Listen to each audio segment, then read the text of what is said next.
Oh, what a journey this has been. Wild. Wonderful. At times weird, but oh, the lessons learned, the obstacles cleared and yet to be cleared. I've talked about this next phase, the next journey. How many times I've prayed before the deities this one thing. I recognize my failings, my unlimited faults, but with my limited faculties and intelligence, I have tried my best to make progress in Krishna consciousness. Especially, I have tried to practice and represent what Srila Prabhupada gave to me, gave to us. Pure, unalloyed Krishna consciousness. So my prayers 1,000, 100,000 times have been that if I have done enough, please let me go wherever Srila Prabhupada is.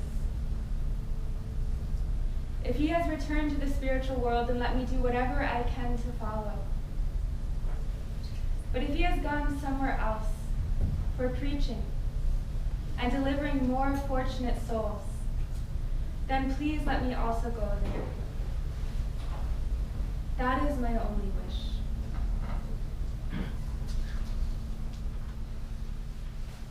You know, New York ain't such a bad place. I grew up uptown, near the George Washington Bridge. And when I grew up, war was looming in the background. Yeah, my dad used to take these veterans in, and they'd have these wheelchair basketball games. It was kind of inspiring, but it was a little sad. And but I liked the sports. Football and wrestling were my game. I did a little bit of track, but the contact sports was where it was at for me. And the coach, Coach Frank Bertino, he loved me. Yeah, I was like, you know, a son. Anything he said, I just submit to. And after a little bit of time, the Naval Academy started looking at me for wrestling. So I was thinking, but then I got this neck injury and the whole thing, it just came crashing down. You know, from being on top and a hero, I just, boom. So, you know, everybody forgets about me. A few years later, I ended up going to NYU, and I had to do this research paper, and so I had to go back to my old high school. Picture this, I go to see Frank Bertino, Coach Bertino. Come up to him and I said, he doesn't even recognize me. I sacrificed so much, he didn't want anything to do with me, so. Anyway, I hit the books. And I just read anything I could get my hands on, but I loved the beat poets. Ginsberg and Howell. It was my anthem. It was everybody's anthem. And then my parents split up. Yeah, it wasn't unexpected, but it was a little bit of a shock. And my dad, he had this gun collection. And you know, he'd be shooting these animals. He went up one time to Alaska, and he shot this bear, and then he sent the bear rug home. I mean, it was gross. And then he'd shoot these deer, and he'd put them on the hood of the car. He'd come back 2, 3, they're all piled up. One time he even took me fishing. I'm sitting on the boat. You ever see somebody go fishing? I'm sitting on the boat, they take them in, and they gotta hit them. And I'm reading Plato's Republic the whole time. I'm not getting into this. Anyway, so I was born in this, he was a Polish Jew. And my mom, she was, she's Russian. So they wanted me to date a nice Jewish girl. But in high school, I was dating this Italian Catholic. And one night, I'm over at her house, you know, high school. It's getting late, and I hear this car horn beeping. I go and I look outside. It's my dad. Oh boy. So then I go down and anyway, try to talk to him and he's whatever. So we end up going over back to the house and he just starts berating this girl. She's a nice girl. He doesn't even know her. So I hit him. Broke his nose. You know, needless to say, not too long after that, I wasn't so welcome in the house, but anyway. I was born May 19th, 1942, named Joan Agnes Campanella. We had no electricity, nor radio, no news, no entertainment, few toys, and a few other childhood friends. I lived close to nature, and my friends, earth, water, creek, trees, all the animals. My father went to fight in the war shortly after I was born, and returned to produce my sister, Janice Marie, then came back to divorce my mother when I was 7. There always remained a mystery surrounding their marriage and separation. We were simply informed that he died and accepted it without any question, until he turned up very much alive in our adulthood, but that's another story. My family came from a Catholic tradition. Growing up, I was fascinated. I was even determined to become a nun at one point. Oh my. I don't have a specific memory of communion, but I remember confession. Since I couldn't remember committing any sins at that point, I frankly told the priest I have nothing to confess. He sternly assured me that each of us has sins to confess, and I was certainly no different. So I tried to be obedient and made up a few sins. It didn't occur to me that committing the sin of untruth, but I was far more worried about displeasing the priest at that time. High school was in Oregon, and I was given the title of most witty. Go figure. I did well, and my mother gave me a blue MG sports car. I went to school at the University of Oregon with hope for the future. I couldn't quite fit into the mold of collegiate womanhood despite my well-turned looks. My first 2 weeks were kind of a hell, and the second were worse. If you weren't rushing or pledging, you were square. To me, it seemed quite shallow and elitist. It intensified with me my growing dissatisfaction in school with the status quo and this inner yearning to find real meaning and real purpose in my life. My internal mantra became, why am I here? Why am I here? So I left there, and I made it to San Francisco. In the early 60s, San Fran was the hub for the beatnik generation.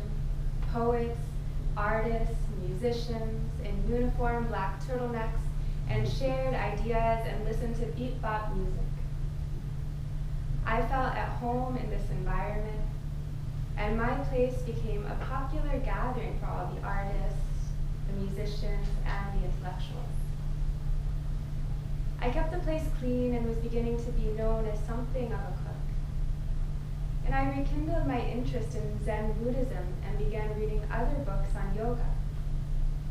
Until I read Autobiography of a Yogi, I did not know what a guru meant, nor did I understand the importance of finding a self-realized soul to act as one's guide along the spiritual path. Meanwhile, my sister was sending me letters from the Bowery, the Lower East Side of Manhattan. I had envisioned the New Yorker on Harper's Bazaar, yet her New York was very different from what I envisioned. She compared their Bowery to an amplified version of Portland's Wino District.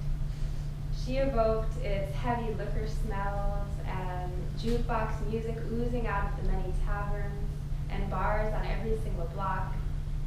She casually wrote of having to step over sleeping drunks to enter her building. It seemed kind of like a hell to me, the whole situation in New York. I mean, I lived right over there on 6th Street. And, all the way through high school and college, I just had this identity crisis.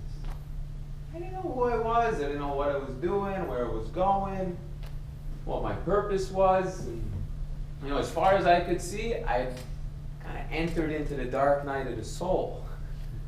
And I was teetering on this existential precipice, And I didn't know where to go.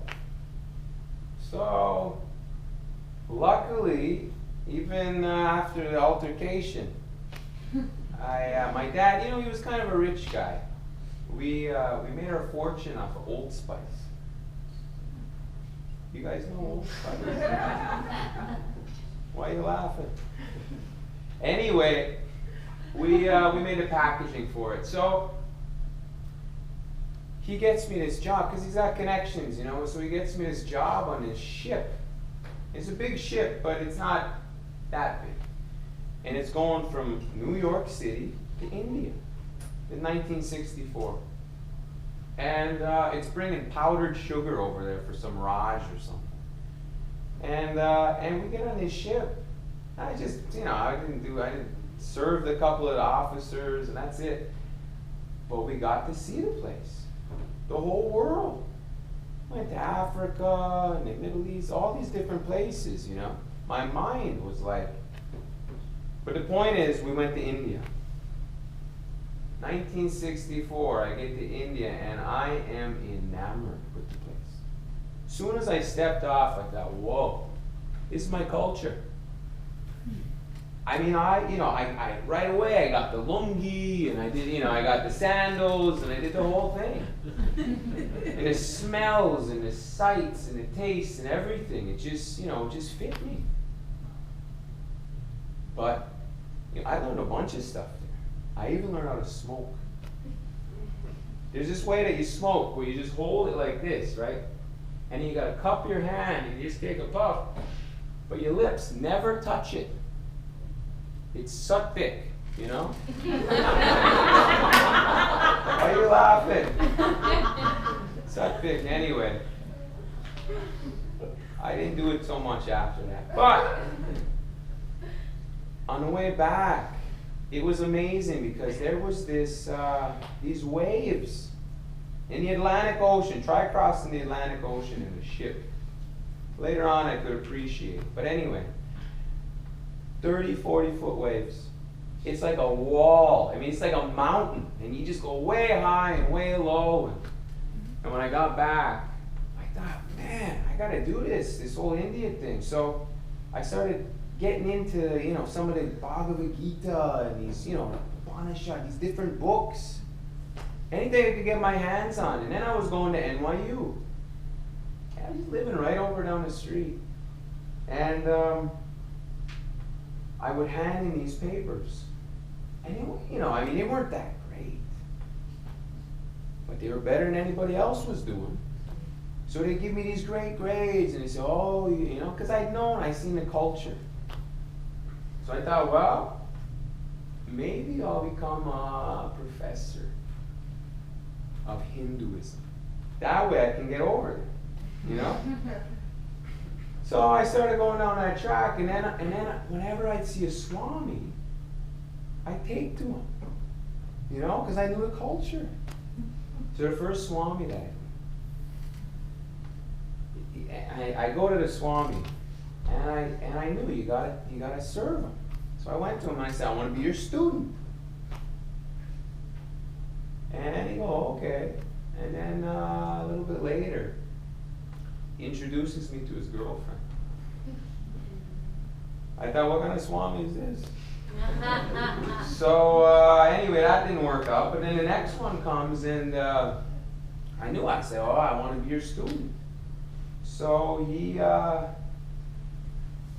said, yeah, well, maybe not right now. I'm like a phenomenon at this point, because, it's all these people, they don't, I got a Western, I'm a bigger guy, and some guy coming up to him wanted me their student. And so I said, no, I want to be your student. He says, well, maybe after the summer, I got to go down on this tour. And I said, I ain't doing anything this summer.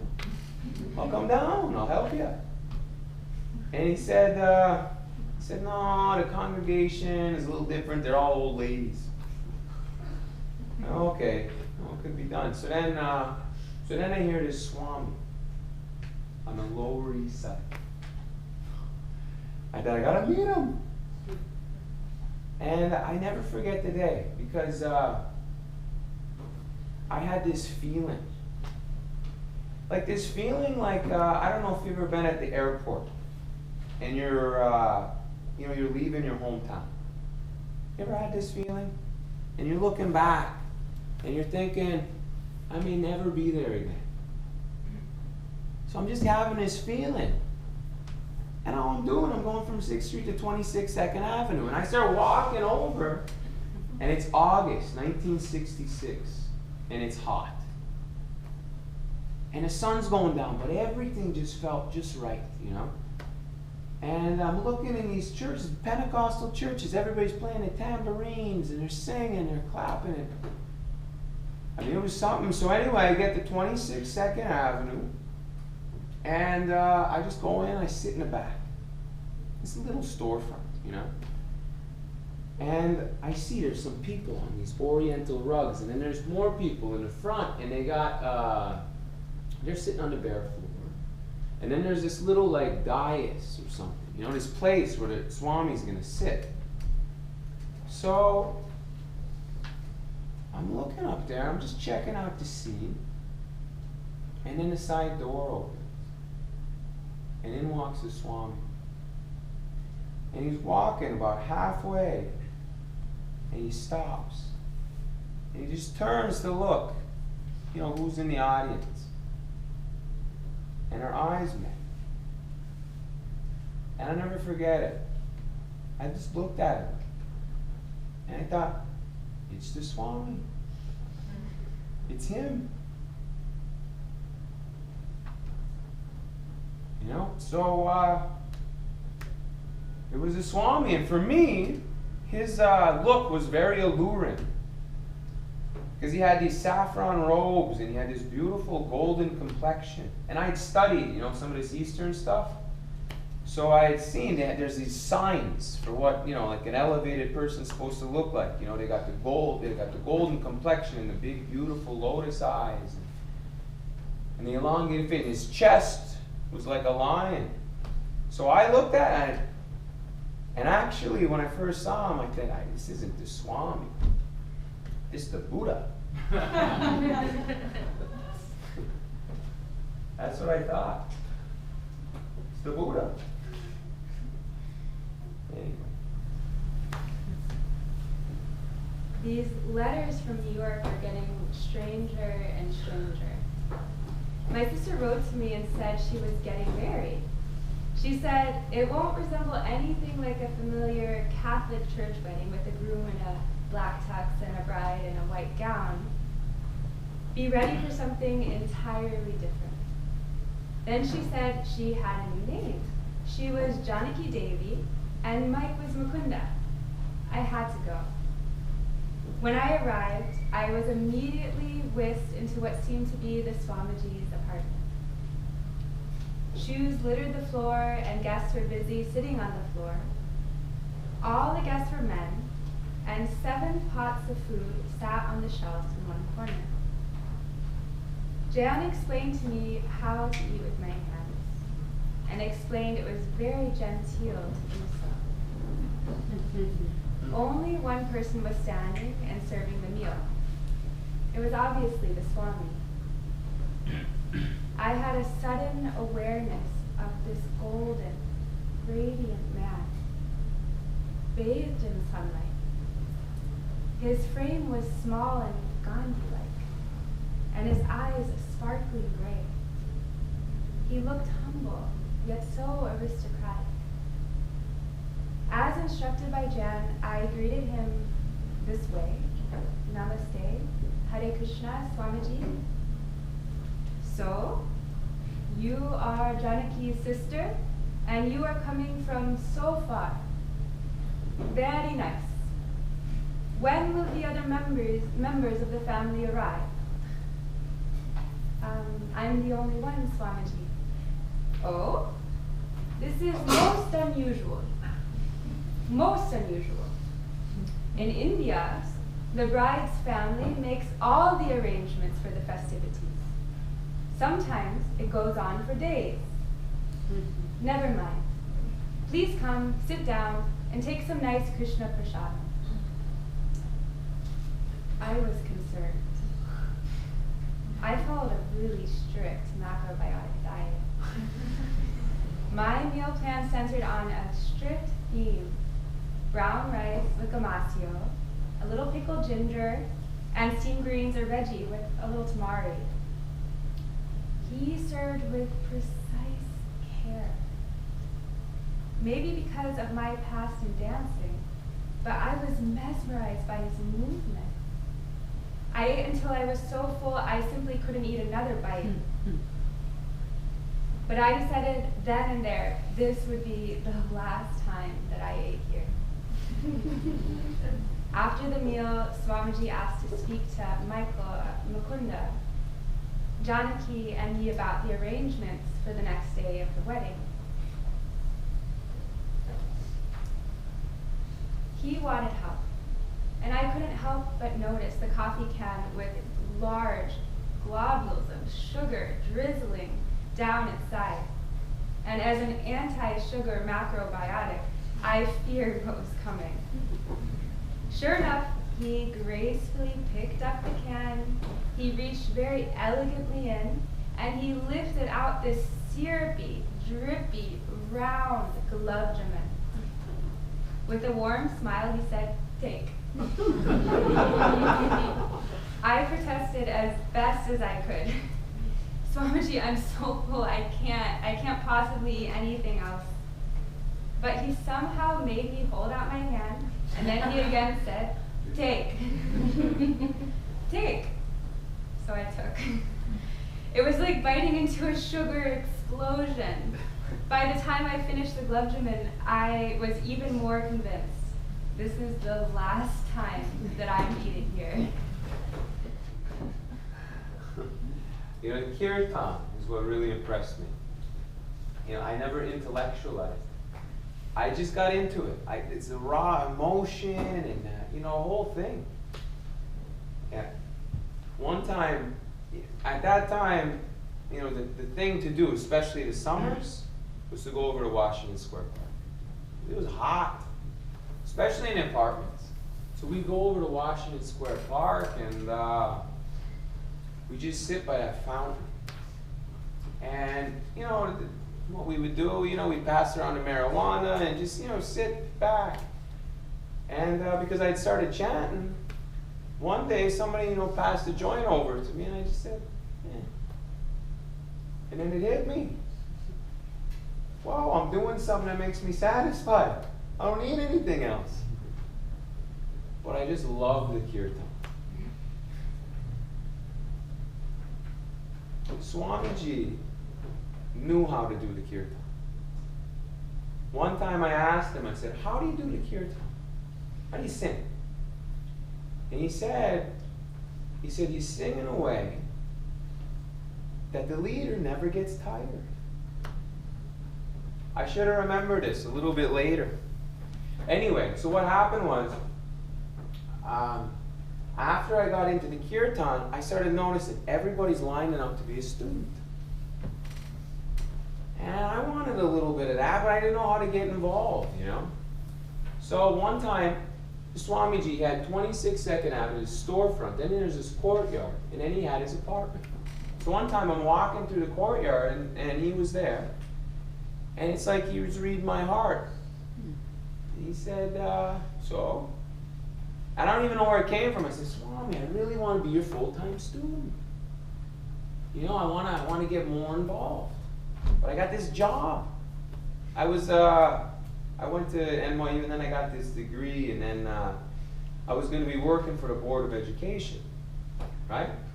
So anyway, what happened was my job was going to start in 2 days, but I wanted to be a student, so I didn't know what to do.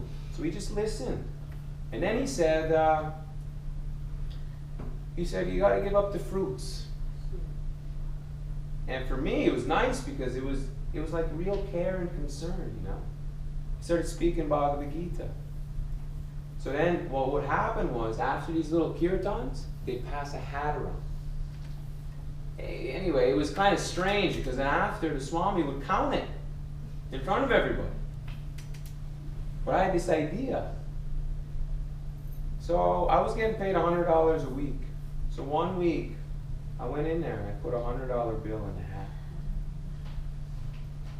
And he gets passed around and Swami's counting. And he picks up the $100 bill and I'm sitting in the back. And I'm trying to hide it, you know? But I just kept smiling. And he looked up and he saw me. And that was the first time he recognized. He could understand. So I wanted a little bit more of that. So then what happened was, they, because I was on that ship, you know, going over, and what I would do also is I'd wash the pots. And so I was good at it. So then after these feasts, I mean, you can imagine at this time, nobody's doing anything but the Swami. He's cooking, he's cleaning, he's washing, he's giving the lectures, he's doing the whole thing. So somehow we had the intelligence, why don't we wash the pots? So they asked me to wash the pots, and I was like a pro, so I did it really nice. And he came in, and immediately he recognized. He said, "Oh, who's doing this?" And he said, "Oh, Bruce." So that was the second time he recognized me. Just by washing the pots. And we did all kinds of stuff for the Swami. All kinds of service. I even danced for him one time. One time, because we were just doing these little kirtans in the storefront. And he said, "We're taking it to the street." You know, following Lord Chaitanya, doing the whole thing. And we thought, whoa, because it was nice just doing it in the temple, but now we got to go outside. It was a real test, you know. So, anyway, we get up and we said we're going to go to Tompkins Square Park. It's in 1966, like October. And we get up and we walk over there, and I got a little bit of trepidation in my heart at this point. Because we get there and it's a Sunday afternoon, there's a lot of people. You know, and I'm looking around, I got the Polish, you got the Puerto Ricans, you got the hippies, you got, there's a whole bunch of people. And they're all out there. And so anyway, Swamiji, he just had this little bongo drum, tiny little drum. And he just sits down in this rug and he just starts playing. And I don't know where it came from, but I just got up and I just started dancing. That's the melody. And I don't know, I just felt like I should just be dancing for the Swami. And then at some point I started getting a little bit tired. But I'm thinking that might be a little bit strange if I sit down. So then I just made it in my mind, I said, I'm gonna keep dancing until he stops. But I didn't remember what he had said earlier. So 3 hours later, I finally took a seat, but he always remembered. He said, "Oh, you were the first to dance." He always appreciated it.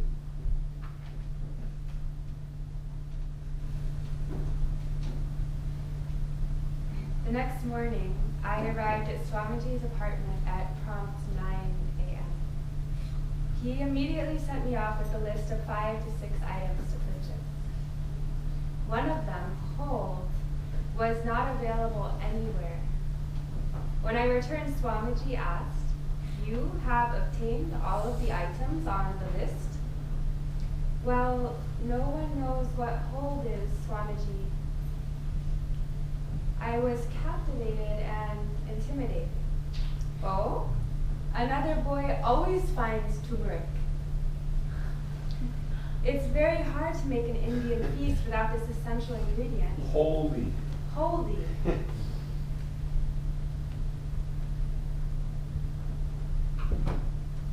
"Never mind," he said. We entered the kitchen and carefully lined the ingredients. He asked me to wash my hands and sat me on the floor of the front of the room with a 5-pound bag of flour and asked make a medium hard dough. Do you mean a pastry or a pie crust dough, or a short crust, or a phyllo dough? What kind of dough do you want, Swamiji? How old are you? Well, I'm 25. You are 25 years old and you cannot make a hard medium dough? In India, any young girl from the age of 5 years can make a medium hard dough. Never mind, I will show you. I soon found out that my cooking duty for the entire day was to make something called aloo kachori. It's a fried potato pastry that is a staple of festive occasions in India. And as anyone who has ever made them knows, one of the more difficult dishes to make. So from 11 a.m. to 5 p.m., I sat in this room making this one preparation. During that time, the Swamiji effortlessly swept into the room with about 13 cooked preparations for at least 100 people that he single-handedly made in a narrow, sauna-like apartment in his kitchen. It was an excruciatingly hot New York summer day, and after sitting in the airless room what seemed for eternity, I asked, Swamiji, may I please have a glass of water? He peeked around the kitchen door and said, go wash your hands.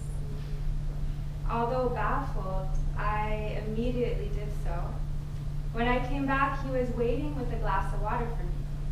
He then explained that while preparing this special kind of food meant to be offered to the Supreme Lord, one does not even think of eating or drinking for oneself. So after drinking the water, I again washed my hands, and I sat down to my kachori task.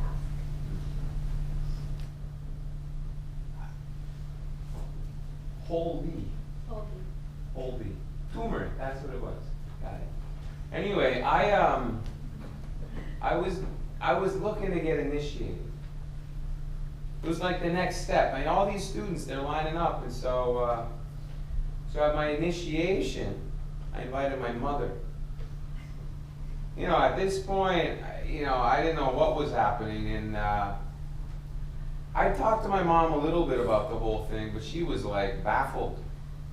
And we go up there and we couldn't cook in her kitchen. Everything's contaminated. You're contaminated. My mother's contaminated.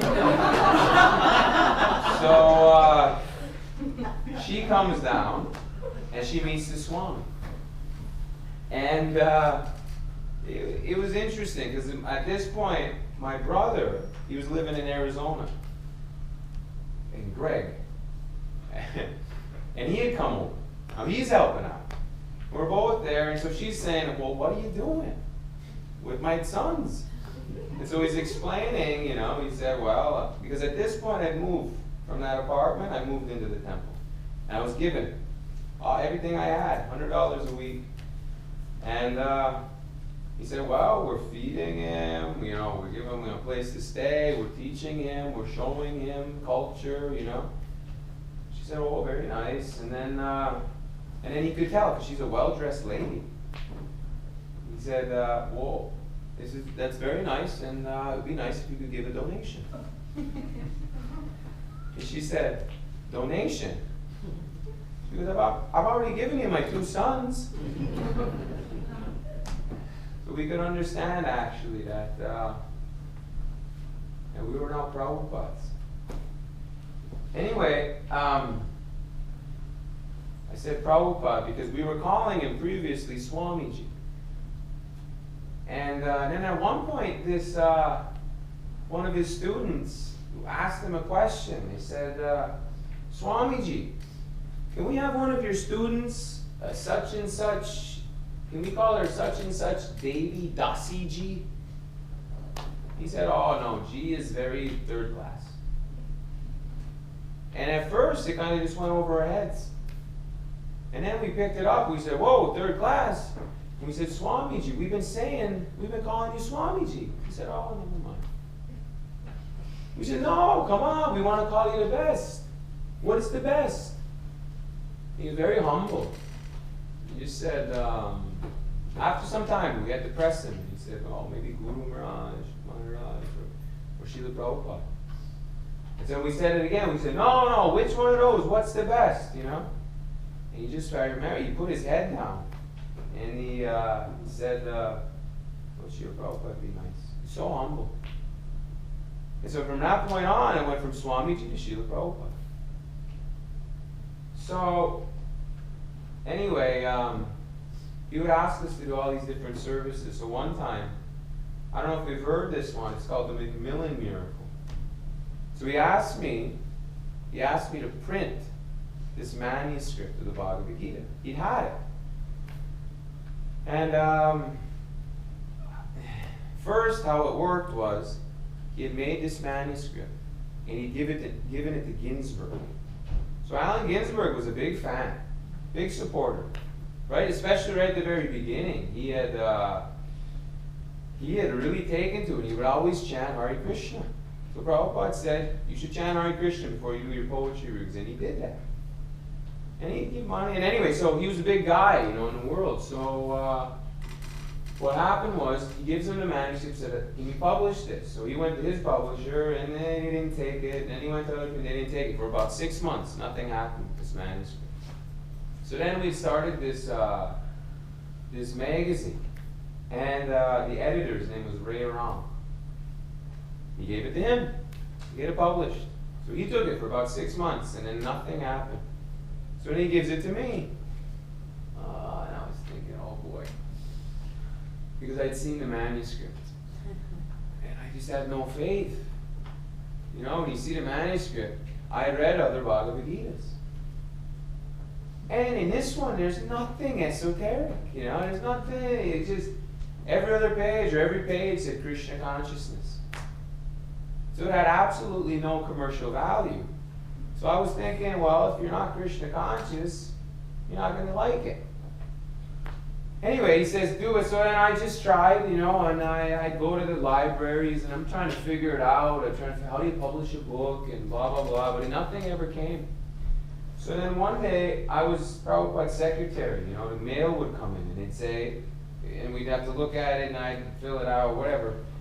And so then what happened was, one day, this letter comes in. And it's got this beautiful letterhead. It says, Macmillan Publishing. I go, whoa.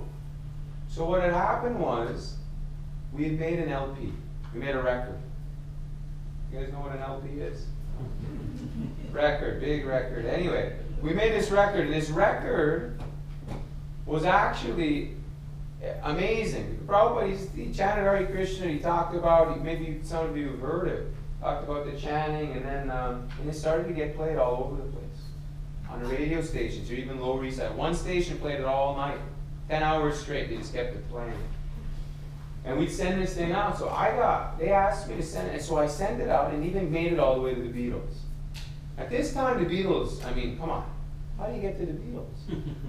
Somehow the record got to the Beatles, and what I heard was George and John, they were listening to this record, you know, on some ship, on the island of Crete or something. Then they were going into ecstasy. Anyway, so this Macmillan Publishing letter comes, and so I ran up there and I said, Prabhupada, look, it says Macmillan Publishing, they want one of your records. And he just thought, just for a second, he said, oh. He said, you should take it to them. You should take the record to them. And just mention to them that you have a copy of the manuscript. Okay, and then I start thinking, well, they don't know who he is. Who is he to them, right? So I said, well, maybe I'll take some, because he had made some books before. I said, maybe can I take some of your book? He said, no. Just mention that you got a copy of the Bhagavad Gita magazine. I mean, he had to tell us everything, you know. So anyway, the next day, I got a suit and tie on. I run over, and they had this skyscraper, Macmillan. And I go up, and I find where this fellow is. And I come in the door, and he's in there, and this guy, I don't know who he was, but he's crunching numbers. He's an accountant. So I'm thinking, oh, okay. I give him the LP, and then I'm thinking all the time, how am I going to tell this guy this? So he's asking about the mantra and, well, the thing, and I'm explaining how it works, but the whole time I'm just in anxiety. I gotta tell him, what's he gonna do? So eventually, the side door opens again, and in walks this fellow. And he starts introducing us. And it's all formal, stand up, handshake, and the whole thing. He says, this is James Wade, the senior editor of Macmillan Publishing. So I just looked at him. I didn't even think. What Prabhupada said, I said, hey, I got a copy of the Bhagavad Gita manuscript for you. You're never going to believe it now. 6 months Ginsberg, 6 months Rera, a year. He says, really? I said, yeah. He goes, that's exactly what I wanted. I said, you're kidding me. I said, no, that's what I wanted. I'm trying to fill out my religious section. He goes, we got the Buddhist, we got the Christian thing, we got Lao Tzu, we got the whole, but we need something with the Hindu. He said, a Swami on the Lower East Side. I said, Swami on the Lower East Side. Okay, I'll take it. We'll publish it. Bring it tomorrow. So I flew down to Prabhupada. And I burst in the door. I said, Prabhupada, they're going to publish your manuscript. I was so proud. And Prabhupada just looked at me. He didn't even say anything. He just nodded. Like he knew. Macmillan Miracle. At about 2 p.m. I asked the Swamiji, may I go have a cigarette? He peeked around the corner again and replied, go wash your hands. So I again took my baffled self to the bathroom. I washed my hands and returned to the ever-present kachoris. Swamiji then came in and explained to me the 4 principles of God consciousness. No meat eating, no illicit sex, no gambling, no intoxication. I didn't think I had a chance. I continued to make the kachoris while marveling as Swamiji prepared every preparation and lined them up so perfectly. He appeared unburdened by his effort, and he was not even perspiring. I, on the other hand, was quite literally drenched in perspiration and miserable in the extreme heat. Sometime near 4 p.m., as Swamiji brought another preparation into the room, he saw me wipe my arm and hand across my forehead, and he looked down and said these now familiar words, go wash your hands. So I did so. When I returned, he handed me a moistened towel and explained that while cooking for the Supreme Lord, one should not touch the body nor clothing. He explained that this cooking requires standards of purity and cleanliness that are different from what I'm accustomed to. In this way, using the medium of cooking, the Swamiji gave me my first fundamental instructions that I would carry with me for a lifetime. Prabhupada had given me such an education that first time I met him. I wondered how could this knowledge be applied, although it wasn't until later that it started to sink in. Janaki and Mukunda had already made plans to go to India via San Fran when they left New York City. They had to get the car back in 4 days, so we literally drove through the night and made it all the way to 3 Rivers in 3 days. When we finally made it to San Fran, Mukunda told us that the Swami had said it might be nice to have a temple in San Francisco, and it would only delay our trip a little bit to India. So we sprung to the challenge. For me, it was an exciting adventure, and one that would help others, and I was welcoming the change in the direction that my life was taking. We worked together seamlessly and tirelessly to bring Srila Prabhupada to San Francisco. We were filled with verve and vigor. We found a makeshift temple at 518 Frederick Street. I had helped prepare the dais where he would sit and hang the curtains. Everyone had a service to do preparing for Srila Prabhupada with such a success. We were setting up for the concert of the century. Somehow, our friends Sam and Mukunda had spearheaded what seemed like an amazing event. We rented the Avalon Ballroom, and because he was arriving so shortly, we had to get the artists together. And by Krishna's grace, we were able to secure big name people at the time, with the likes of Janis Joplin, the Grateful Dead, and the Swamiji was highlighting. When the evening finally came, we had Ginsberg, Timothy Leary, Alan Watts, Moby Grape, Grateful Dead, and Janis Joplin all a part of the event. And when we were asked in person, or the person renting the ballroom to help, he let it be run as a charity event. We were nervous and didn't know what to expect. We set the price at $2.50 for the entrance, and within moments the place was filled to capacity, with over 3,000 people in attendance. This event was exhausting yet completely relishable. The whole time in my heart, I could see a dormant spirituality awakening. It was mysterious and unexpected. I couldn't understand the philosophy, but I was remembering his qualities of compassion, of kindness, mercy, and tolerance. With Swamiji's arrival, I was in a state of stunned amazement and simply followed and studied him. I could see others were lining up to be his full-time students, but for me, this was such a serious commitment. As if reading my mind and my heart, the next time I saw Swamiji, he called me into his room and asked when I would get initiated. I told him, I'm not sure yet. I want to go to India. I want to go to the Himalayas. I want to go high in the Himalayas. I want to go to Nepal. He looked me in the eyes and said, I can take you higher than the Himalayas. Just see. Just see. In these words, just see, I began to completely understand. Oh, I have to see through his eyes what is the highest place. For me, that was my turning point. I decided then and there to ascertain the level of my commitment to Prabhupada. I had to test it first, so I did something I called the Rockport Experiment. I took some time out of the temple and the preparations and went to Rockport, California, about 4 hours north. And I tried out this whole process.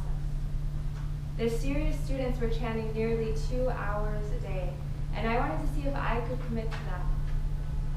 Also, I was having trouble following the principles, and I wanted to see what that was really like in an honest way.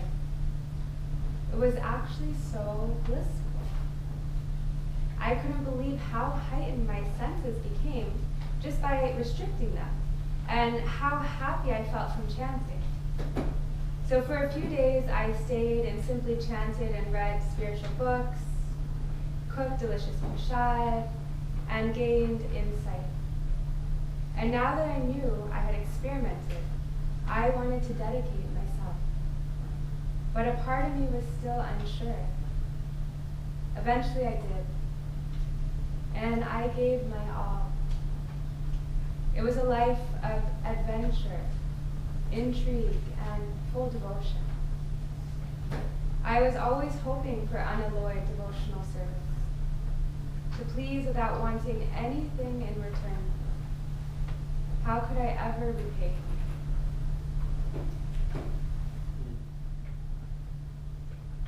My life was, it turned into adventure. You know, Prabhupada would ask us to do something, we just do it. He said one time, he said, go to Pakistan. So I went to Pakistan. And right after that, I met him in Mumbai, and he said, how'd it go? I told him I didn't do so good. He said, well, then go to Africa. Send me to Africa. I went to Africa, and one time in Africa, this guy came up to us, and he had this AK-47. And, you know, he didn't like the whole thing, the robe and the whole thing. He didn't like it. And we were at some border, and he said, started getting real aggressive with us, you know. And so I had my friend with me. We had our little bead bags, and I just said, put your hand in your bead bag, we're going back home. We just started chanting, and we were just so fearless with Prabhupada, you know. And, but it was so adventurous, you know, and we would go way high, and then we'd come down, and, you know, there were so many different things.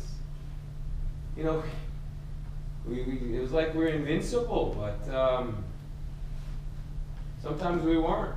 You know, we had this term. Actually, myself and Achyutananda, we came up with this term. So Prabhupada would always say, in his classes, he'd talk about the ocean of material existence. He would always say that, the ocean of material existence. Either you're going towards Krishna, or you're heading into the ocean of material, like this never-ending thing, you know. And so, and we would see all these people. They come in, and then very shortly after, then they'd be so into it, and then they would just go away. And you could almost see it. You could just kind of read it. That, they're going out the door, you know. And so one day we were seeing it, and one of them just walked out. And I thought, wow, he's going back into the ocean of material existence. You know, like a rock. You throw a rock into the ocean. What sound does it make? Bloop. Like this bloop. So I said, oh, he's going back into the ocean. Bloop. The Achyutananda, he picked up on it. He said, bloop. So we had a thing. Bloop. So it became a big thing, you know. Somebody did something different, and we'd say, oh, they blooped. So anyway, one time this boy walks away, and then Prabhupada says a few days later, what happened to that boy? And Achyutananda said, oh, he blooped. And Prabhupada says, oh, what is this blooped? And then we explain the ocean and thing. Prabhupada, you're always saying they're going into the ocean of material existence. He says, oh, he is blooped. Then what can be done? So anyway, that's what we did. And I really like that, what you were saying at the beginning.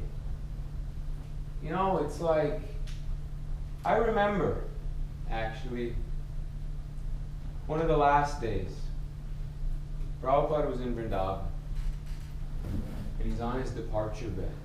You know, he's just laying there. And he was so thin. I came, somehow I got there, and there would be this kirtan going on around him. And I was trying to get into kirtan, and then I just felt, I didn't feel so good. I went to my room, and I just collapsed. I don't know what it was. I just got sick, and I collapsed. And for a few days. So then I went back down. And then Prabhupada, sometimes he would be laying back, and he was, you know, he was transcribing, he was speaking, but he'd speak very soft, and sometimes he would ask, who's around? So they mentioned Brahmananda. So, oh, Brahmananda? So I went over, I ran up, and you had to get really close. I came down to Prabhupada. And he said, first thing he said was, oh, you're not feeling so well? It was like real care and concern. I said, yeah, Prabhupada, you know, anyway, I got this thing, but, you know, here he was so thin, you know, tiny, and he's wondering, you're not feeling so well? Genuine concern for me. I just thought, I think that's the thing that affected me the most. This real care. This It's real affection. So, you know, for me too, thing is, we're not lovable. He loved us so, but we weren't lovable. Who were we? You know?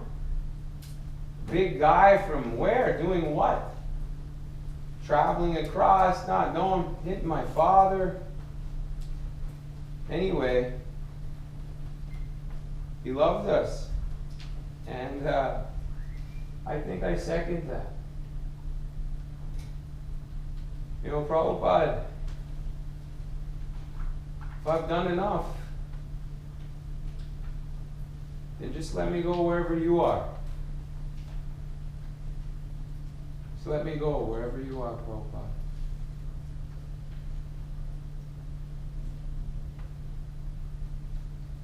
Can you sing that melody again?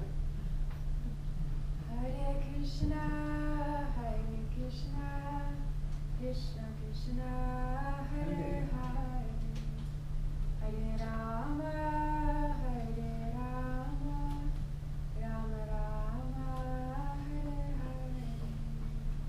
Hare. Hare Krishna. So anyway, thank you guys for coming. Here in a little bit. It's an interesting love story, you know. But I don't have any real love. But I felt it. Hare Krishna.